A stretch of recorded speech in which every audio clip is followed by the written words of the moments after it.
Bueno, es un gozo poder estar aquí entre ustedes hoy. Me voy a permitir colocar mi cronómetro aquí al lado. Am, yo quería otra vez volver a dar gracias a Dios por la oportunidad de estar en Medellín, en mi primera vez aquí, pero ha sido de gran bendición y experimentar el cariño sincero de ustedes y escuchar la manera como estuvieron orando, de manera que gracias a Dios y gracias a ustedes también por interceder a favor de mi salud en el año pasado y gracias a nuestro buen Dios, pues eso quedó resuelto en febrero de este año cuando fui sometido a cirugía y aquí estamos de nuevo corriendo la buena carrera y peleando la buena batalla, como dice el apóstol Pablo. Yo quería compartir con ustedes algo que le diera continuación en cierta manera a lo que fue la conferencia Muestra a Cristo. Yo creo que aquellos de ustedes que estuvieron allí recordarán que durante 3 días estuvimos hablando, exponiendo acerca de la vida de Daniel y sus 3 amigos y sus vicisitudes, como consecuencia de lo que el pueblo había hecho en años anteriores. El pueblo había violado la ley de Dios, había pisoteado el honor de ese Dios, y como consecuencia de eso el pueblo se fue al exilio, algo que Dios había advertido ya a través de Moisés antes de entrar a la tierra prometida, algo que Dios advirtió a través de los profetas, algo que Dios envió a decir claramente a través de Jeremías, cuando eventualmente les informó que lamentablemente debido a la sordera espiritual que ellos experimentaron, estarían fuera 70 años en Babilonia. Y entonces nosotros tenemos esa idea como que las vicisitudes solo nos llegan como consecuencia del pecado. Y lo que yo quiero hacer hoy es balancear esa idea, porque no es cierto que cada vez que estamos en una prueba la causa es un pecado en mi vida, una transgresión. Lo único que tú necesitas ser es un ser humano de este lado de la gloria para experimentar tribulación. Cristo lo dijo, en este mundo tendréis aflicción o tribulación. Tú recordarás la historia de Job y cómo Dios dice que él era un hombre justo, bueno, intachable, y es ese hombre que pasa por las peores dificultades que uno pudiera imaginarse. Y aunque en la prueba salió algo del orgullo de Job en cuanto a su integridad, esa no fue la razón por la que Job entró en prueba. Y uno de los problemas es que nosotros venimos arrastrando por cientos de años esta idea de la teología de la retribución, que cada vez que yo soy afligido es porque yo he cometido un pecado y por tanto mi aflicción es directamente proporcional a la transgresión que yo he cometido. No hay nada más fuera de la Biblia que esa idea. De hecho, tú encuentras esa idea errónea en la misma Biblia de parte de aquellos que se acercan a Jesús en más de una ocasión con más de una pregunta. En un momento dado fue el hecho de que había un hombre ciego entre ellos y entonces ellos querían saber quién había pecado, si él o sus padres. Ellos no podían entender que alguien puede nacer ciego simplemente por el hecho de que somos individuos en cuerpos caídos. Y Jesús le dice, ninguno, ni él pecó ni sus padres tampoco.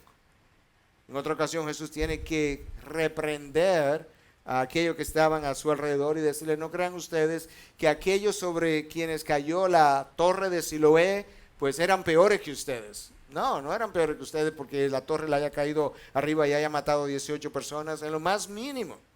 De manera que el mal, el sufrimiento, el dolor es una experiencia común a todos los hombres, creyentes y no creyentes. No hay garantías para el creyente de que él estaría inmune de las dificultades. De hecho, yo creo que muchas veces es el hecho de creer en Cristo Jesús lo que trae más dificultades sobre nosotros, como lo prueban las persecuciones a lo largo de la historia. Con eso en mente, yo quiero traerte un pasaje de la primera carta de Pedro, capítulo 1, del versículo 1 al versículo 7. Es una carta poderosa, es una carta de alto contenido. De hecho, Martín Lutero la comparaba al libro de Romanos. Con el perdón de Martín Lutero, a mí no me parece, pero a él le pareció. Y él es una figura mucho más gigante que lo que yo pudiera aspirar a ser, de manera que voy a respetar su juicio. Pero es una carta rica en teología, rica en contenido. De esa carta vamos a elegir un capítulo y de ese capítulo 7 versículos y de esos 7 versículos nos vamos a concentrar en 2 versículos. Y de esos 2 versículos nos vamos a concentrar en una palabra. De manera que esa es la idea, ¿ok? Capítulo 1, versículo 1. Pedro, apóstol de Jesucristo, a los expatriados de la dispersión en el Ponto, Galacia, Capadocia, Asia y Bitinia, elegidos según el previo conocimiento de Dios Padre, por la obra santificadora del Espíritu para obedecer a Jesucristo y ser rociados con su sangre, que la gracia y la paz os sean multiplicadas. ¿Tuviste la Trinidad ahí ya? Elegidos por el conocimiento de Dios Padre, por la obra santificadora del Espíritu para obedecer a Jesucristo. Tú puedes ver la riqueza teológica de la carta ya. Bendito sea el Dios y Padre de nuestro Señor Jesucristo, quien según su gran misericordia nos ha hecho nacer de nuevo a una esperanza viva mediante la resurrección de Jesucristo de entre los muertos, para obtener una herencia incorruptible e inmaculada y que no se marchitará, reservada en los cielos para vosotros, que sois protegidos por el poder de Dios mediante la fe para la salvación que está preparada para ser revelada en el último tiempo, en lo cual os regocijasteis grandemente, aunque ahora por un poco de tiempo, si es necesario, seáis afligidos con diversas pruebas. Esa es la palabra en la que nos vamos a enfocar. Seáis afligidos con diversas pruebas, y para que la prueba de vuestra fe, más preciosa que el oro que perece, aunque probado por fuego, sea hallada, que resulte en alabanza, gloria y honor en la revelación de Jesucristo. Tú lees la carta, inmediatamente tú tienes información. Se nos dice inmediatamente al principio quién es el autor. Pedro, apóstol de Jesucristo, enviado, ordenado por Cristo mismo. Esa era la manera como se escribían las cartas en la antigüedad. Hoy nosotros escribimos la carta y luego firmamos. En la antigüedad tú firmabas y luego escribías la carta. De manera que ahí está Pedro identificándose, pero inmediatamente después él identifica a quién se la está enviando.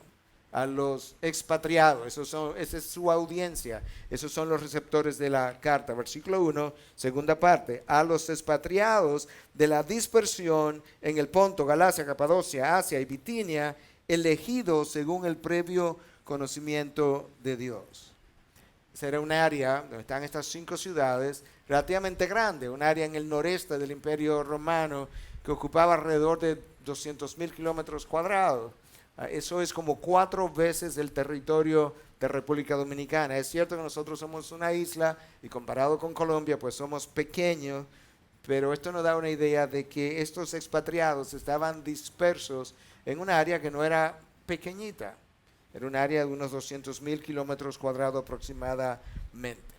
Y Pedro está ayudándoles a ellos a recordar quiénes son en Cristo Jesús, porque una de las cosas que le dice es que ellos, a pesar de que son expatriados, esa no es su identidad. El hecho de que ya no están en Israel no es su identidad. Aquí está su identidad. Son elegidos según el previo conocimiento de Dios. De manera que los elegidos de Dios no están eximidos del sufrimiento y el dolor común a los hombres. Ahora, Pedro conoce esa realidad. Y Pedro tiene una intención.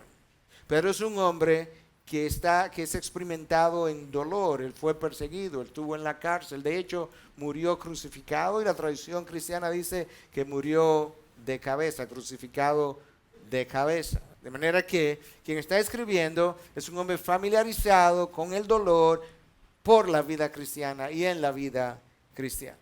La intención de Pedro, o las intenciones son 2, pero hay una primaria, y esa es animar a los expatriados que están sufriendo debido a la persecución. Entonces él comienza a mencionar, a manera de introducción, algunas de las cosas con las cuales ellos han sido bendecidos. Lo primero que dice es que en el versículo 3, la primera parte, que ellos nacieron de nuevo. Bendito sea nuestro Dios por habernos hecho nacidos de nuevo. En otras palabras, mi nacimiento, mi nuevo nacimiento, mi nueva vida, mi vida eterna, no fue algo que yo busqué, no fue algo que me gané. Dios nos hizo nacer de nuevo, lo cual no ha hecho con todo el mundo. De manera que a pesar de que eres expatriado, a pesar de que estás en dolor y en sufrimiento, considérate bendecido. Eso es lo primero. Número 2, en el mismo versículo 3, segunda parte, Pedro dice que ellos tienen, nosotros tenemos una esperanza viva mediante la resurrección de Jesucristo de entre los muertos. Yo tengo una esperanza, pero es una esperanza viva. ¿Por qué? Porque el mayor enemigo del hombre, la muerte, y el otro enemigo secundario, el pecado, los dos mayores enemigos del hombre han sido derrotados por Cristo en la cruz y luego en la resurrección. Y nosotros somos receptores de esa bendición. Estás perseguido, eres expatriado, pero recuerda, tus dos enemigos mayores han sido vencidos. La persecución es un enemigo, pero no es tu mayor enemigo. Versículo 4, Pedro sigue ayudándoles a ser animados y les recuerda que nosotros tenemos una herencia incorruptible, inmaculada, que no se va a marchitar, que está reservada en los cielos para vosotros. Esto es algo especial, algo extraordinario, una gloria que no vale la pena comparar con los sufrimientos presentes, que está reservada. No es algo que quizás yo logre alcanzar, no, está reservada para mí y está siendo reservada por Dios mismo. Y son cosas que ojo humano no ha visto, oído no ha oído, ni han entrado en el corazón del hombre. Tú te puedes sentar, reflexionar, meditar por días, semanas, meses, años, y nunca va a entrar en tu mente la grandiosidad, la maravilla, lo extraordinario de las cosas reservadas para ti en los cielos. De manera que Pedro está diciendo, hermanos, están afligidos, pero esta no es tu morada final. Tú estás aquí de paso. Tú vas a pasar relativamente, comparado con la eternidad, quizás pocos segundos aquí en términos relativos. Yo creo que Pedro está ayudándole a ellos a entender algo como esto. No sé si ustedes usan la palabra picnic aquí cuando te vas de... Usan la palabra, ya saben lo que es, ¿verdad? Te vas de picnic. Yo no sé cómo hay gente que le gusta el picnic, a mí no me gusta el picnic, y mucho menos por 3 días, a pasar dificultad. No hay donde hacer necesidades, tiene que ir de lejos y no hay agua y no hay, tú sabes las dificultades. Y la gente viene 3 días después y viene gozosa. Y yo digo, ¿gozosa? Pero hay una razón. Cuando tú te vas para el picnic, tú sabes que ese lugar donde tú vas no es tu morada permanente. Tú no te llevas todo tu ropero, tú no te llevas todo tu dinero, tú te llevas lo esencial, porque tú sabes que va a estar ahí muy temporalmente. Y como es temporal, las dificultades de que no hay lugares de necesidades, no hay agua para lavarte las manos, todas esas dificultades tú las gozas. Pero si tú supieras que es ahí donde tú vas a vivir, en esa casa, en esa tienda de campaña donde vas a vivir, los mismos 3 días que tú gozaste, tú no los vas a gozar, ¿verdad que no?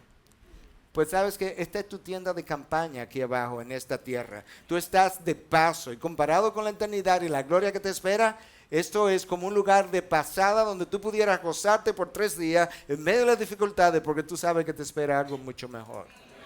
¿Tienes la idea? Eso es lo que Pedro está tratando de comunicar. Versículo 5, están afligidos, están en dificultades, están perseguidos, pero, versículo 5, están protegidos por el poder de Dios. De verdad, Pedro, en esta persecución, tú quieres que me considere protegido. Pero me están persiguiendo. Sí, te están persiguiendo, pero estás protegido. Estás protegido por el poder de Dios mediante la fe. Y la razón por la que Dios te protege, escucha, es para salvación, para la salvación que está preservada para ser revelada en el último tiempo. En otras palabras, cuando te persiguen, Dios sabe que hay una alta probabilidad de que si Él te deja solo, a ti o a mí, nosotros pudiéramos descarriarnos, pudiéramos enfriarnos, pudiéramos desalentarnos. ¿Y sabes qué? Dios dice, no, yo te voy a proteger en medio de la prueba para que tú no te vayas de mi lado, para que no te vayas de mi camino. De manera que Pedro está recordando a estos hermanos de qué forma ellos pueden considerarse bendecidos. La segunda razón por la que Pedro está escribiendo esta carta es ayudarle a entender la experiencia del fuego de la prueba. ¿Ok? Versículos 6 y 7. Versículos 6 y 7 son los 2 versículos en los que nos vamos a concentrar. Y en esos 2 versículos hay una palabra en la que nos vamos a concentrar, como ya yo le mencioné. Esto es lo que esos 2 versículos dicen. en lo cual os regocijáis grandemente, aunque ahora por un poco de tiempo, si es necesario, seáis afligidos con diversas pruebas, esa es la palabra, para que la prueba, ahí está la palabra, de vuestra fe, más preciosa que el oro que perece, aunque probado por fuego, sea hallada, que resulte en alabanza, gloria y honor en la revelación de Jesucristo. Okay, lo primero que Pedro nos ayuda a entender es que estas pruebas son por un poco de tiempo. La única manera como gente perseguida puede permanecer por años y pensar que eso es un poco de tiempo es si su mente y perspectiva está por encima del sol y la perspectiva es la eternidad. No hay otra forma. Esa es la razón por la que Pablo le escribe a los Corintios en su segunda carta, capítulo 4, en el versículo 17, habla de que sus dificultades, las de ustedes, son leves y pasajeras. ¿Tú has visto el currículum de problemas de Pablo en las cartas de Pablo? Tú has leído acerca de un hombre que fue perseguido continuamente, que fue encarcelado múltiples veces. Yo decía y he dicho en otras ocasiones que nosotros cuando vamos a viajar entramos a Google y buscamos y chequeamos los hoteles, el que sea económico pero que al mismo tiempo reúna ciertas condiciones. Yo creo que Pablo no podía entrar a Google, pero le preguntaba a gente que era de aquella ciudad para donde él iba, ¿cómo son las cárceles allá? Porque ahí es donde yo voy a terminar durmiendo. ¿Okay? Este es el currículum de sufrimiento de Pablo. Él fue apedreado, él fue latigado varias veces. Él fue apaleado, él fue dejado por muerto en Listra, si algunos de ustedes recuerdan. Tuvo que salir corriendo de Tesalónica, llegó a Berea y tuvo que salir corriendo otra vez. Llegó a Atenas, se burlaron, se rieron de él en Atenas. Naufraga 3 veces, pasa una noche y un día en el mar. Y él escribe y dice que esas aflicciones son leves y pasajeras. En serio, Pablo, leves. A mí me parecen horribles. Pero si la eternidad es tu comparación, entonces la gloria que ha de venir no ha de ser comparada con los sufrimientos presentes. El problema es que vivimos demasiado centrados en este mundo. Y pensamos que esta es nuestra patria final y que aquí es que vamos a vivir el resto de la eternidad. Según el texto que nosotros leímos entonces, vamos a ver algunas de las razones de la prueba. Porque ya vimos que el pueblo de Israel en este fin de semana se fue al exilio por las transgresiones del pueblo. Pero si eso es lo único que tú sabes de la Biblia, no tiene un entendimiento bíblico de la prueba que Dios mismo orquesta. Dios no te tienta, pero te prueba. Las tentaciones son de Satanás y la idea de la tentación es hacerte caer. La idea de la prueba es fortalecer tu fe. Una viene de Satanás, la otra viene de Dios. Y al final, Dios anda buscando que cuando esa fe sea aprobada resulte en alabanza, gloria y honor de nuestro Señor Jesucristo. Que cuando tú hayas terminado de pasar por la experiencia, tú hayas podido glorificar a Dios en la experiencia y por la experiencia. Entonces todo eso es la introducción. Ahora comienza mi mensaje. Okay. Una palabra, prueba. La palabra prueba en el Nuevo Testamento, la palabra que nosotros recibimos traducida como prueba, tiene múltiples vocablos en el griego detrás. Y uno de esos vocablos es dokimion, que es la que está aquí. Y dokimion viene de un verbo que es dokimazo. Y es un verbo usado para hablar de cuando tú pruebas la calidad de algo. De manera que Pedro está hablando de algo que Dios está haciendo, probando la calidad de la fe de aquellos que están siendo perseguidos. Este es un verbo que era usado cuando se iba a probar la calidad de los metales. Por eso es que Pedro dice, escucha, 1 Pedro 1:7, para que la prueba de vuestra fe, más preciosa que el oro, él está comparando la fe con el oro, que es un metal, que el oro que perece, aunque probado por fuego, sea hallada, que resulta en alabanza, gloria y honor en la revelación de Jesucristo. Déjame leerte el mismo texto de la Nueva Traducción Viviente. La Nueva Traducción Viviente es una Biblia escrita en un lenguaje sumamente llano, que toma la traducción literal, le encuentra el sentido y trata de darte el sentido correcto, apropiado, que la traducción literal hace. De De manera que no es una traducción literal, pero el sentido que trata de transmitirte es el sentido de lo que literalmente se escribió. Escucha cómo lo redacta. Estas pruebas, este es el mismo versículo, estas pruebas demostrarán que su fe es auténtica. Están siendo probadas de la misma manera que el fuego prueba y purifica el oro.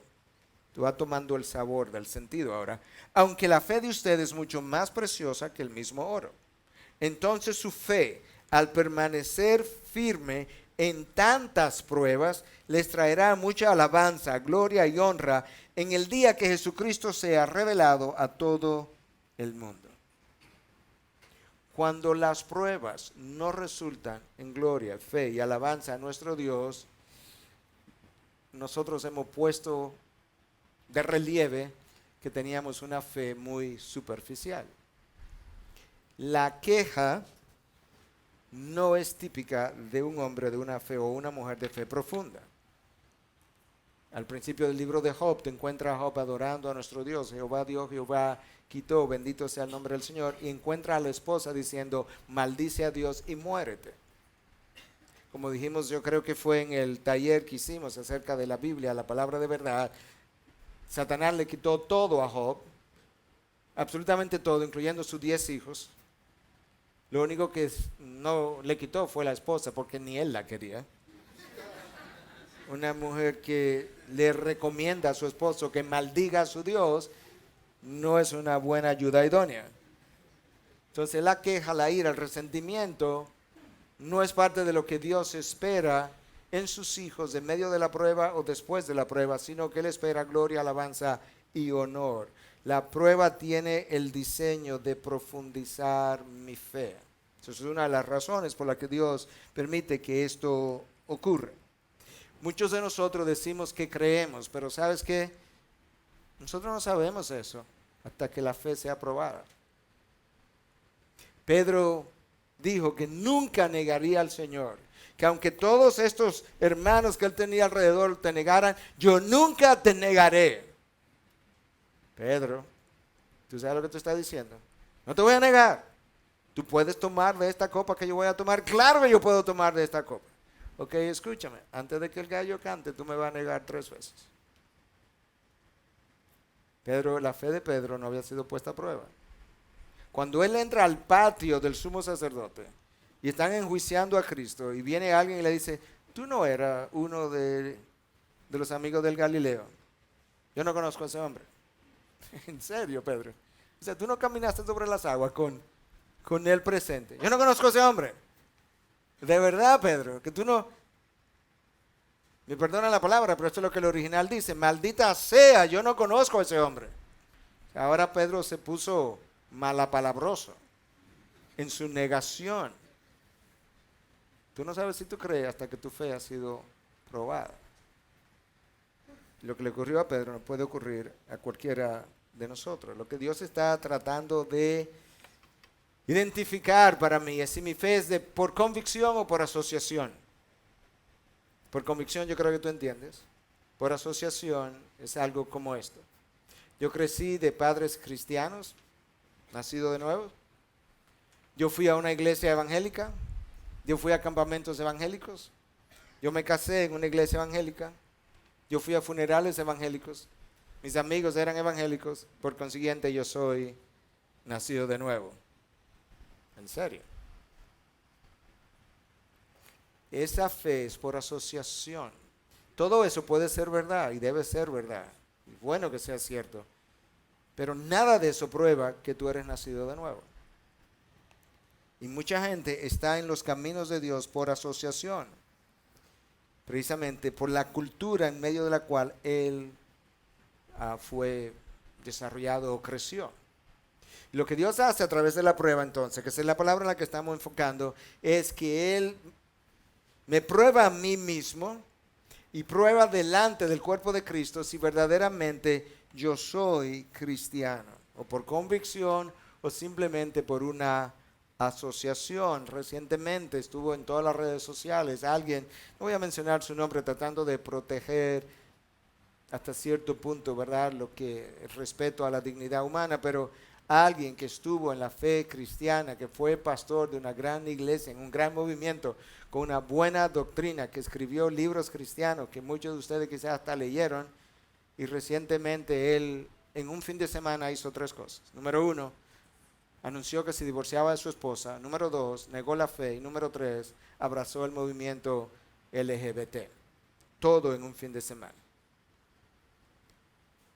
A lo largo de un periodo de varios años de prueba, la fe de dicho hombre fue probada. De esa misma manera ocurre muchas veces con nosotros. De manera que Dios anda probando. Dokimion es la palabra ahí que aparece en la primera de Pedro, que viene del verbo dokimazo, si mi fe es genuina.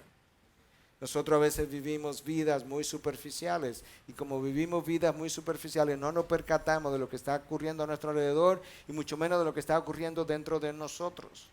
El servir en una iglesia no prueba que yo soy cristiano. El predicar la palabra no prueba que yo soy cristiano. Como decía uno de los puritanos, es una cosa horrible irse desde los bancos o las sillas de una iglesia al infierno, pero es una cosa mucho peor, horrenda, irse desde el púlpito al infierno.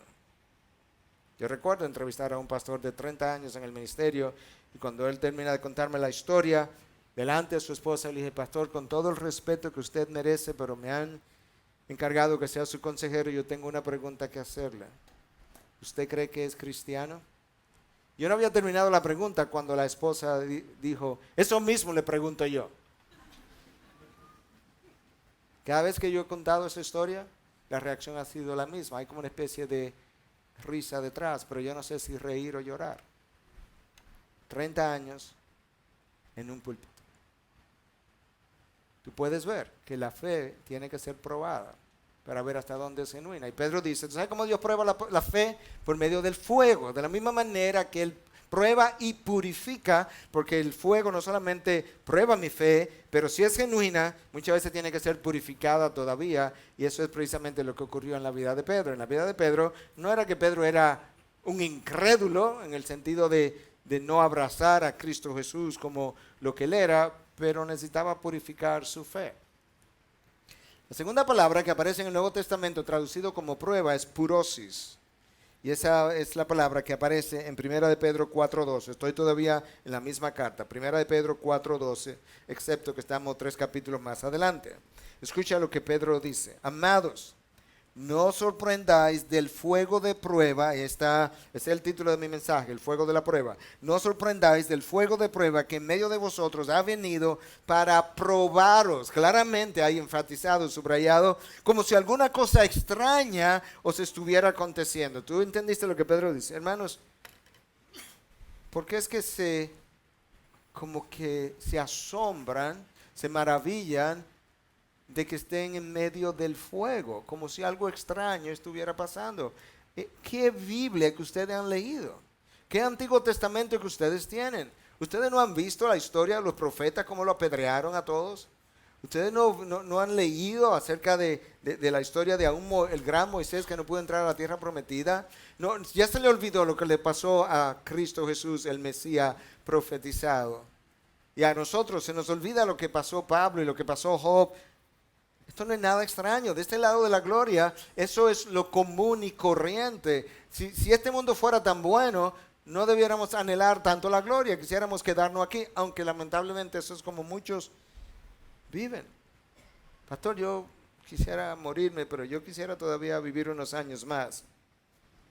¿Y tú crees que el cielo es mejor? Sí, pero yo quisiera vivir unos años más. O sea, tú quieres vivir unos años más en un lugar peor. ¿En serio? ¿Eso es lo que tú quieres? No, tú no estás convencido de que el cielo es mejor. Porque una vez tú te convences verdaderamente de que el cielo es mejor, lo único que tú puedes decir es lo que Pablo dijo: para mí el vivir es ganancia, pero el vivir es Cristo, pero el morir es ganancia. Si yo tengo que quedarme por causa de ustedes, ok, yo lo voy a aceptar, me resigno. Pero para mí, mejor es estar ausente del cuerpo. De manera que si tú estás pasando por el fuego de la prueba, eso no es extraño. Lo único que tú necesitas hacer es un ser humano de este lado de la gloria. Eso es lo único que necesitas hacer para pasar por la prueba. Yo creo que el mejor diseño para ayudarnos a entender que este es un mundo de prueba, es la labor de parto. A veces 8, 10, 12, 15, 18 horas de labor de parto. Y el bebé saliendo por un canal todo estrecho y bueno, nosotros venimos a través de un canal de dolor a un mundo de dolor. El cristiano necesita recordar, y sobre todo este fin de semana es una buena ilustración aquí en Medellín, que esta carrera no es de 100 metros.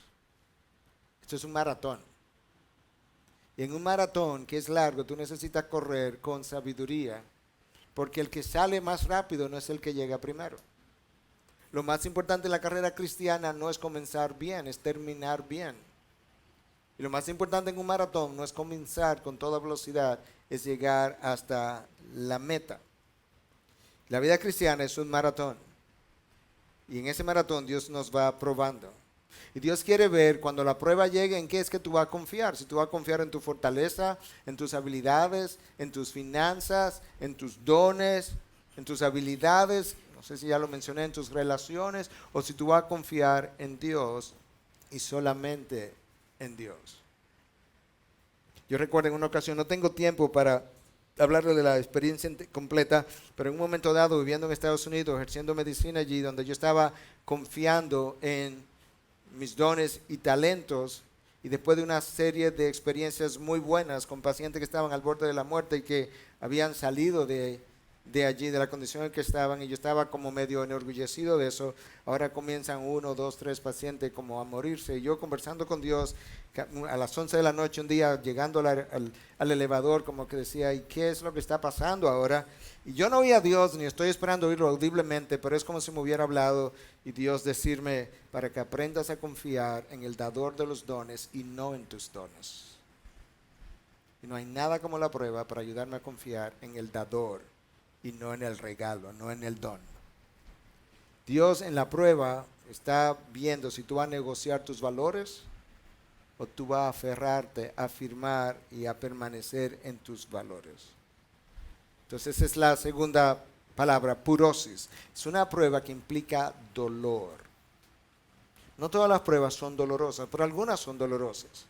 Es como una madre que tenía 7, 8, 9, 10 años buscando hijos, finalmente se embaraza y a los 3, 4 meses pierde el embarazo. ¿Por qué, Dios? Es una novia que tiene 5 años de noviazgo y 2 días antes de la boda el novio cancela la boda. O es, recientemente, hace 2 o 3 semanas atrás, leí una pareja que fue al juez, se casó por lo civil, como decimos nosotros, y saliendo de ahí vino un carro y los mató a los dos. Wow. Esas son pruebas dolorosas, pero puede ser una persecución por tu fe, como fue el caso de estos expatriados. Puede ser la traición de un amigo. Dios quiere saber cómo Él te va a encontrar en la prueba.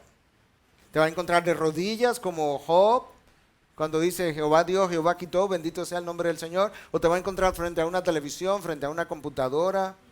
O te va a encontrar con una botella de alcohol en la mano, te va a encontrar haciendo uso de drogas, o si el novio te dejó, ¿qué es lo que va a hacer a la semana? Tratar de conseguirte otro novio o otra novia, o quizás varios al mismo tiempo, o varias al mismo tiempo, tratando de anestesiar tu dolor. Dios quiere saber, en medio de la prueba, cuál va a ser tu anestésico, o Él va a ser tu refugio y tu fortaleza. Job encontró a Dios de rodillas. De rodillas es la única posición segura para estar, ya sea de rodillas físicamente o de rodillas espiritualmente, pero de rodillas es la única posición segura para estar en medio del peligro. En una ocasión un alpinista, un escalador de montaña, pagó a un experto para que le ayudara a subir al monte Everest. Y entonces llega a una altura bastante cerca de la cima y ahí hay como un llano, pequeño, pero un área plana, y el entrenador le dice, 2 entrenadores, uno iba adelante, otro detrás, le dice, bueno, yo creo que este es un lugar seguro para que puedas ver hacia abajo y quizá tomar algunas fotos, y él comienza a prepararse para hacer eso, y de repente uno de los entrenadores lo ala y lo tumba de rodilla, y él cae de rodilla, y le dice, ¿qué pasó? Le dice, porque ahora mismo ha comenzado una tormenta de viento, Y en estos lugares de rodillas es la única posición segura para estar. Cuando el viento de la prueba viene, de rodillas es la única posición segura para tú estar delante de Dios, ya sea físicamente o espiritualmente. Pero escucha a Pedro otra vez, todavía en la primera carta de Pedro, capítulo 5 ahora. Estuvimos en el 1, estuvimos en el 4, ahora estamos en el 5. 10, versículo 10. Y después que hayáis sufrido un poco de tiempo, el Dios de toda gracia que os llamó a su gloria eterna en Cristo, Él mismo os perfeccionará, afirmará, fortalecerá y establecerá. ¿Viste lo que Dios está tratando de hacer? Primero, Pedro les recuerda, esto es por un poco de tiempo. Bueno, porque tengo 70 años en Babilonia. Ponlo al lado de la eternidad, a ver cuánto tiempo es eso. Es un poco de tiempo. El Dios de toda gracia es el que te ha llevado a la prueba. La gracia de Dios que te dio salvación es la gracia de Dios que te da santificación. Es la gracia de Dios que te empuja a la prueba. Es la gracia de Dios que te mantiene en la prueba. Es la gracia de Dios que te saca de la prueba. Cristo fue al desierto y ahí Él fue tentado. El texto de Marcos es bien claro y dice que el Espíritu de Dios lo empujó al desierto, como casi en contra de su voluntad. El Espíritu de Dios que lo ungió en el Jordán, es el Espíritu de Dios que lo empuja al desierto, es el Espíritu de Dios que lo sostiene en el desierto, literalmente. Y Pablo está diciendo que ese Dios de toda gracia que os llamó a su gloria eterna, Dios te llamó a su gloria eterna, es el que te deja pasar por la prueba con la intencionalidad de hacer 4 cosas: perfeccionarte, afirmarte, fortalecerte y establecerte.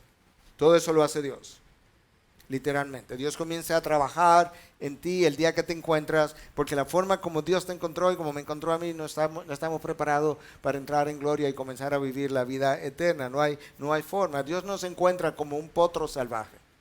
Entonces, un potro salvaje, lo orgulloso que es, lo rebelde que es, cuántas veces patea. Pastor, nosotros no somos potros para patear. Bueno, nos quejamos y a veces casi pateamos. ¿Qué es lo que tiene que hacer el amo de ese potro? Imagínate que el amo es un domador. ¿Qué es lo que él tiene que hacer? Él tiene que amansar el potro. Él no está tratando de destruir su potro, es suyo, es su posesión. Él está tratando de domarlo para que el potro de hecho pueda ser más fuerte, porque ahora no tendrá que gastar toda su energía pateando, brincando, relinchando, sino que podrá usar toda su energía en una sola dirección, la dirección de su amo. Eso es exactamente lo que Dios hace con nosotros. Tú no puedes cabalgar un potro, tú no puedes ponerle una carga a un potro. Dios, cuando comienza a trabajar contigo, lo que Él está tratando de hacer en ti y en mí es concentrar toda nuestra atención, todas nuestras energías, todos nuestros talentos, todos nuestros dones en una sola dirección, la dirección de la eternidad. Tú sabes en esencia cuál es la diferencia entre esa luz que está ahí y un rayo láser, el rayo láser que penetra superficie, que es capaz de quemar cosas y hoy en día incluso capaz de explotar cosas, como han desarrollado ya cañones de rayo láser. ¿Sabes cuál es la diferencia entre esa luz y esa luz? Ambas están compuestas de fotones, pero los fotones de esa luz están todos dispersos. Los fotones del rayo láser están todos dirigidos en una sola dirección. Y la potencia del rayo depende de la unidirección de los fotones en que ellos van. De esa misma manera, Dios comienza a formar un cristiano que está disperso, que está distraído, que tiene valores mezclados del reino de los cielos con el reino del mundo, y Él comienza a dirigir su atención y todo lo que Él es en una sola dirección para darle fortaleza, para darle enfoque, para darle dirección, para darle propósito y que pueda llevar una vida poderosa en Cristo Jesús. Lamentablemente, hasta que nosotros no hemos sido quebrantados, nosotros no podemos ser cabalgados por el Señor Jesucristo, para usar la ilustración. No nos puede entregar un trabajo tampoco, porque de la misma manera que no le puedes poner una carga a un potro salvaje, no nos puede dar ninguna carga de Cristo Jesús, porque nosotros comenzamos a quejarnos y a brincar y a hacer toda cosa que desdice de su nombre. El potro salvaje, el amo lo puede admirar porque es precioso un potro joven, su juventud, su musculatura. De esa misma manera el cristiano Él puede admirar de lejos a su Dios cuando no ha sido quebrantado. Pero una vez Él ha sido quebrantado, una vez Él ha experimentado cercanía con ese Dios en la tribulación, se desarrolla una intimidad que nunca será perdida. Eso es exactamente lo que el pastor de ovejas hacía en el Medio Oriente. No sé si lo siguen haciendo, pero años atrás, cuando una oveja se descarriaba y se perdía, y él salía a buscarla. Cuando la encontraba, él a propósito le fracturaba una pata y la entablillaba y se la ponía alrededor de su cuello hasta que la pata sanara. Y la relación que se producía entre ese pastor y esa oveja fracturada por semanas de caminar juntos hacía que esa oveja jamás se fuera de su lado. La tribulación nos fractura muchas veces, nos quiebra el corazón. En la vida cristiana hay momentos de la carrera que quiebran tu corazón, como ya aludimos. Hablando de maratones y hablando del maratón de este fin de semana, uno de los maratones más conocidos es el maratón de Boston. El maratón de Boston, yo no sé nada de carrera, ni de deporte, ni de maratones, yo simplemente leo y comunico las cosas que aprendo. Pero aparentemente hay una subida que se llama Heartbreaking Hill, o subida rompecorazón, que está en el kilómetro 32 de 42 kilómetros. De manera que tú tienes 32 kilómetros sudando, agotándote, entrenándote, y de repente te encuentras con que hay una subida que tiene 1 kilómetro de distancia. Y esa subida es conocida como subida rompecorazón. En la vida cristiana hay momentos que rompen corazones. Pregúntale a Job, que perdió sus 10 hijos. Pregúntale al Señor Jesucristo, que en la cruz se desesperó y dijo: Dios mío, ¿por qué me has abandonado? Y es en ese momento donde Dios viene y se hace más cercano a ti. Y tú experimentas el amor infinito de Dios de una manera que nunca antes lo había experimentado.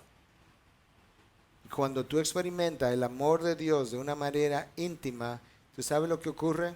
Lo que Juan dice que ocurre. Que el perfecto amor echa fuera todo temor. El cristiano vive, al igual que el incrédulo, dominado por temores: temor al futuro, temor a las inseguridades, temor al fracaso, temor a la soledad, temor a enfermarse, temor a quedarse solo, temor a los hombres, temor a la desaprobación. Y Dios dice: tu vida desdice de mi amor con estos temores, porque el perfecto amor echa fuera algunos temores. No, todo temor. Y eso es parte de lo que Dios está haciendo en el quebrantamiento. De manera que Dios no está tratando de destruirte en la aflicción, Él está tratando de fortalecerte. De manera que al final del proceso tú seas un mejor cristiano y tú seas mucho más fortalecido. Escucha las 4 cosas otra vez que Pedro dice, el mismo Pedro, en la misma carta, capítulo 5, versículo 10, que Dios hace al final de la prueba.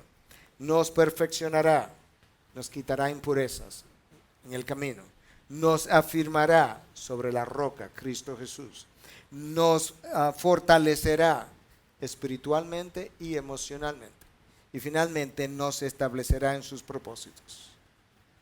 A.W. Tozer decía que yo dudo que Dios use a un hombre grandemente hasta que no lo haya quebrantado profundamente. Yo dudo que Dios use a un hombre grandemente hasta que no le haya quebrantado profundamente. Escucha una parte de este poema que alguien escribió. Es anónimo, todavía no ha aparecido su autor. Está traducido de manera que la rítmica quizá no sea la mejor, pero voy a mencionar algunas cosas porque la idea es el contenido. Eso es como dice: cuando Dios quiere preparar a un hombre, maravillar a un hombre y adiestrar a un hombre, cuando Dios quiere moldear a un hombre para realizar la más noble función, cuando Él anhela con todo su corazón crear a un hombre tan conocido y osado que todo el mundo quede asombrado, observa sus métodos y observa sus formas. Como Él cruelmente perfecciona a aquel que Él soberanamente selecciona. Como Él cruelmente perfecciona al que Él soberanamente selecciona. Como Él lo martilla y lo hiere y con grandes golpes le confiere la forma que Él quiere, como si solo Dios comprendiera. Y el poema continúa diciendo que Dios dobla, pero no quiebra. Y que Dios induce al hombre a experimentar su esplendor de una forma que solamente Dios conoce. Moisés, vámonos para el desierto. Y en el desierto, no en Egipto, donde él era un príncipe, donde tenía todos los tesoros de Egipto a su disposición, en la carencia del desierto, Dios induce a Moisés a experimentar su gloria. 40 días de comunión, donde Moisés tiene la capacidad, la habilidad de ver como dirían en inglés, un hinge, una cosita de la gloria de Dios en la espalda de Dios que le pasa por delante, y Moisés es tan transformado que viene con una cara radiante porque Dios le ha inducido justamente a experimentar su gloria, a tal punto que Dios dice: con relación a los otros profetas yo me revelo en sueños y visiones, pero con Moisés yo le hablo cara a cara. Pero Moisés fue grandemente, profundamente quebrantado en el desierto con un pueblo rebelde. Y Dios tiene que quebrantarnos antes de nosotros experimentar sus bendiciones. Pablo fue al tercer cielo, y después de estar en el tercer cielo, cuando él viene y baja y desciende y está aquí con nosotros, dice que Dios le dio un aguijón en la carne, un aguijón del cual, o acerca del cual él oró a Dios 3 veces para que se lo quitara. El Pablo, que había resucitado gente, incluso no se podía quitar este aguijón, y Dios le dice: bástate mi gracia, porque mi poder se perfecciona en la debilidad. Pero hay algo más que Dios le dijo a Pablo, que Pablo confiesa. Dice: Dios me dio un aguijón en la carne para que no me enalteciera de las revelaciones. En otras palabras, las cosas que yo vi fueron tan extraordinarias que si Dios no me humillara continuamente a través de este aguijón, lo que eso haya sido no sabemos exactamente, yo corro el riesgo de enorgullecerme, y Dios ha permitido el aguijón continuamente para mantenerme humilde, de tal manera que yo no me enorgullezca. Por eso es que el salmista dice: fue bueno para mí ser afligido, para que conozca tus estatutos. Es bueno para mí, fue bueno para Pablo. ¿Sabe por qué? Tengo que ir cerrando, pero ¿sabe por qué? Te lo voy a ilustrar de 3 o 4 maneras. Cuando un corazón no quebrantado experimenta las bendiciones de Dios, él cree que se las merece. Cuando un corazón no quebrantado experimenta la gloria de Dios, él cree que Él la ha producido. Cuando un corazón no quebrantado experimenta el poder de Dios, él hace alarde de ese poder, él luego usa ese poder, luego lo abusa para luego terminar perdiéndolo. Un corazón no quebrantado no sabe hacer uso del poder de Dios. Cuando un corazón no quebrantado experimenta los privilegios de Dios, él llega a creer que los privilegios son derechos que él tiene. Cuando un corazón no quebrantado recibe un don, él llega a creer que ese don es una destreza que él ha desarrollado y no algo sobrenatural que él ha recibido. Tercera palabra, traducida al español como prueba, es peirasmos. Lucas 22, 28, tengo que resumir. Vosotros sois lo que estuvisteis conmigo en todas mis pruebas, dice Cristo. Esa es la palabra peirasmos. Y esa palabra habla de un compromiso, de la prueba que, valga la redundancia, prueba hasta dónde es mi compromiso. Mi compromiso puede ser incondicional, como los 3 amigos de Daniel tirados en el horno en el horno de fuego, o Daniel en el foso de los leones. Eso fue incondicional. O mi compromiso puede ser coyuntural hasta que mi fe sea puesta a prueba. Lo que Dios va a hacer es que la prueba, el calor de la prueba, va a fortalecer a aquellos que son completamente suyos. El mismo fuego que derrite la cera es el fuego que endurece el ladrillo. Y el fuego debe ablandar tu corazón como la cera y no endurecerlo, como ocurre muchas veces en personas que dicen ser creyentes pero no lo son. Dios sacó al pueblo judío y lo puso a prueba por 40 años.